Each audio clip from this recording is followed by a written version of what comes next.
Estamos de volta aqui da minha casa, gravando o programa para vocês aí ficarem atentos e respeitarem esse período de isolamento social. Quem puder, fique em casa. A gente não cansa de falar, né? Quem pode, fique em casa, porque é a melhor forma, a melhor maneira que temos de evitarmos a proliferação do Covid-19. Nós continuamos o nosso programa aqui nesse bloco agora, mostrando mais informações importantes para você ficar por dentro e cuidar aí e tentar evitar o máximo de contrair esse novo coronavírus. Se a gente tiver cuidado, a gente consegue sim sair dessa, se Deus quiser, e a gente sabe que com a graça de Deus a gente vai conseguir, né, deixar fora esse Covid-19. Dicas do Ministério da Saúde para se proteger do novo coronavírus. Medidas simples de higiene podem te ajudar.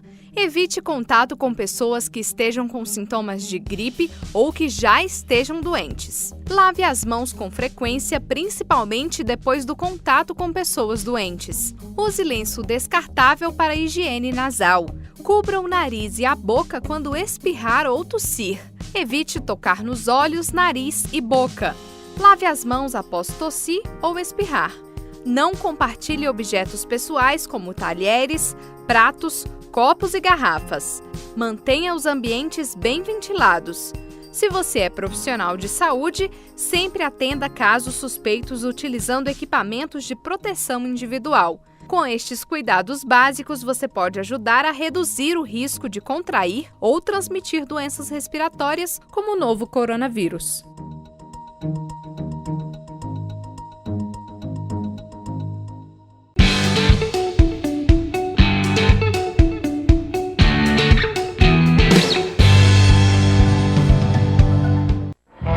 Em Minas, o outono é um período de transição entre as chuvas e a seca, que deve mesmo começar em maio.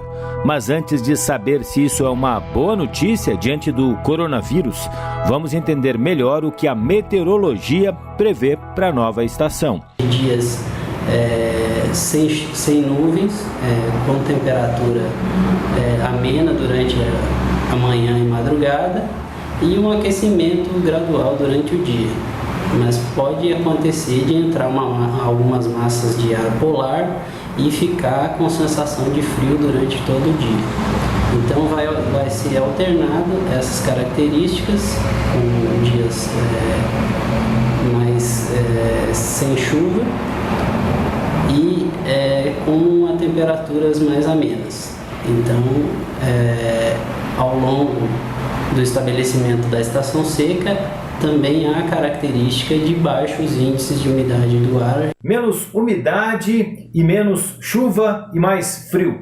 O Lisandro nos explicou o que o outono nos reserva e o coronavírus com isso. Bom, agora nós vamos entender que nessa época do ano há um aumento no volume de transmissões de doenças respiratórias. Isso ocorre por dois fatores, um fisiológico e outro sociológico. E quem nos explica isso é o doutor em virologia, Flávio Guimarães. Fisiologicamente, durante o inverno nos países de clima mais frio, né, a temperatura baixa ela causa uma alteração nos padrões de circulação sanguínea devido à presença de ar frio, principalmente nas vias aéreas superiores. Com isso, há uma diminuição da quantidade de sangue circulando e da possibilidade da chegada de fatores relacionados ao sistema imunológico, né? Então, há uma facilidade fisiológica em aquisição de infecções respiratórias durante o inverno por causa disso. Então, essa é uma explicação fisiológica.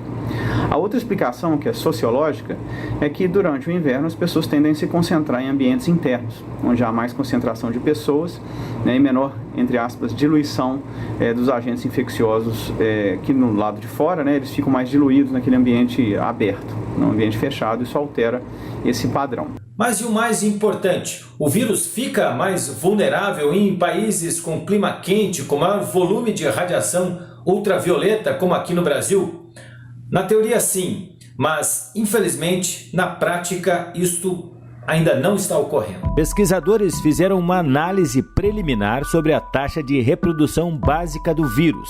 Este indicador aponta para quantas pessoas um infectado pode transmitir o coronavírus. Em São Paulo, estado com o maior número de casos, o índice ficou em 2,6. O resultado é semelhante a outros climas, como os de países da Europa. Essa é a mesma taxa verificada nos países de clima temperado, onde a epidemia já acontece há mais tempo, em torno de 2,5, 2,4, 2,6. Isso nos dá indício de que a questão climática não está desacelerando os números de infecção no Brasil. Aprendemos então que o vírus, por enquanto, não teme o frio e gosta de gente reunida em lugar fechado. Se as estações ditam os hábitos das pessoas, o outono também é tempo de reflexão e sabedoria. Ficar em casa é o melhor remédio.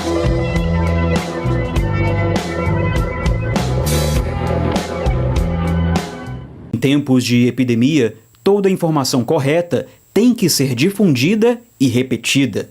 Vale sempre lembrar quem são as pessoas que estão mais vulneráveis ao vírus. As pessoas de risco são basicamente as pessoas portadoras de doenças crônicas, hipertensão, diabetes, doenças pulmonares, doenças autoimunes, pacientes oncológicos com câncer são as pessoas que têm o maior risco, assim como os extremos, né? Recém-nato e pacientes idosos acima de 65 anos.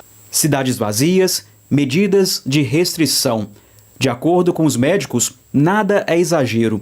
Todo o esforço é para frear o avanço da doença e preservar a capacidade do sistema público de saúde.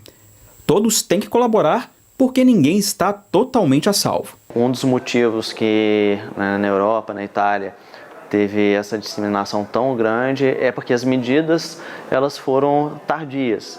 A gente já tem esse exemplo. A partir do momento agora que a gente se conscientiza, ficamos em quarentena, evitar realmente entrar em contato com outros indivíduos, aglomerações, é a forma que nós temos hoje de evitar que isso se espalhe. Não se fala em outra coisa, a preocupação é geral. No meio de tudo isso, recebemos um turbilhão de informações a todo momento, de todas as formas. É claro que as dúvidas surgem naturalmente, e nós selecionamos algumas para serem esclarecidas. Eu queria algumas informações, se eu posso ir à farmácia, se eu posso ir a supermercado, se eu posso sair de casa, porque eu e meus filhos estamos muito preocupados. Os idosos não devem sair para fazer supermercado, para ir à farmácia, para ir à padaria. Então que as famílias consigam fazer um rodízio para fazer isso para eles, os vizinhos também que possam ajudar, para que esses idosos fiquem quietinhos e a gente consiga reduzir a chance de contaminação deles pelos vírus. Eu tenho uma dúvida em relação a se eu, por um acaso, eu tiver um sintoma de gripe normal, tossir, febre baixa, uma febre normal, eu não fui em lugar nenhum, não saí de Belo Horizonte, se eu tenho que procurar um médico ou seguir as orientações que falam que eu posso me automedicar de casa mesmo, não preciso procurar um médico. Se tiverem um quadro leve, por exemplo, espirrou, tossiu, mas está sentindo bem, elas não precisam correr para o serviço de saúde, mas elas precisam ficar mais atentas. Então, se tem uma febre persistente, se tem início de falta de ar, se está com algum incômodo para respirar, aí sim essas pessoas precisam procurar o serviço de urgência, não é para ficar passando mal em casa, procurem um médico para que ele possa orientar o que vai ser necessário. Eu gostaria muito de saber quais as medidas, por eu estar gestante, a serem tomadas. Se as grávidas começam a ter um quadro de febre, tosse, coriza, espirros, é preciso que elas procurem o serviço de urgência para que seja avaliado se elas precisam tomar uma medicação para combater o vírus influenza, o vírus da gripe. Para o novo coronavírus, a gente ainda não tem um tratamento bem definido, mas para o vírus influenza, sim. E falando do vírus influenza, as grávidas precisam se vacinar.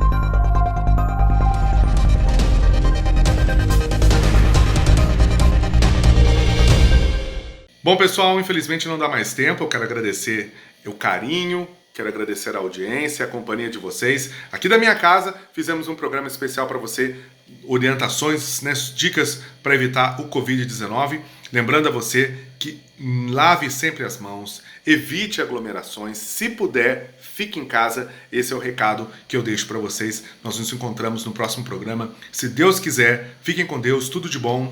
Tchau.